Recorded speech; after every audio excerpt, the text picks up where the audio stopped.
వెంకీ నువ్వు ఇప్పుడు మళ్ళీ ప్రవీణ్ అక్కకు ఫోన్ చేసావని చెప్పి కాల్ చేసింది నాకు. Okay, that is your wish, చేసావు. నేను ఇప్పుడు నీకు మళ్ళీ చెప్తున్నాను, మే వరకు టైం ఇస్తే నీకు 1.5 తిరిగి వెనక్కి ఇచ్చేస్తాను త్రూ అకౌంట్. అర్థమైందా? త్రూ అకౌంట్ మే వరకు టైం ఇస్తే నేను నీకు మళ్ళీ వెనక్కి ఇచ్చేస్తాను. ఆ మిగిలిన డబ్బులు అంటావా, నేను లైఫ్లో సెటిల్ అయినప్పుడు నా దగ్గర ఉన్నప్పుడు నేను ఇస్తాను. అది కూడా నేను ఇవ్వను అనట్లేదు. లేదు కుదరదు నాకు ఇదంతా అవ్వదు అంటే పెద్ద మనుషులకి నువ్వే ఫోన్ చేసావు కదా. నా జీవితంలో పెద్ద మనుషులు ప్రవీణ గారు మాత్రమే. సో ఆ ప్రవీణ అక్కకి వేణుస్వామిని పెడతావా లేకపోతే ఇంకెవరినైనా పెట్టుకుంటావా, నేను పిలుస్తాను, నువ్వు పిలుచుకో.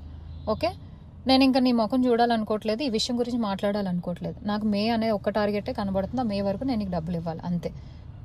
లేదు కుదరదు కాదు అంటే నేనే పెడతాను హెరాస్మెంట్ కేసు. ఎందుకంటే మా అక్కని ఇన్వాల్వ్ చేస్తున్నాడు, మా మమ్మీని ఇన్వాల్వ్ చేస్తున్నాడు, లేకపోతే మా ఇంటికి వస్తానంటున్నాడు. అసలు నా పర్మిషన్ లేకుండా నువ్వు మా ఇంటికి రావడం ఏంటి, లేకపోతే నేను మీ ఇంటికి వెళ్ళడం ఏంటి? ఇంట్లో ఇన్వాల్వ్ చేసుకోకుండా నువ్వు నేను మాట్లాడాలి, నువ్వు నేను సాల్వ్ చేసుకోవాలి అంటే నా వైపు నుంచి ప్రవీణ్ అక్క వేణుస్వామి మధ్యలో కూర్చుంటారు. మే వరకు నేను ఆ డబ్బులు సెటిల్ చేస్తాను. అది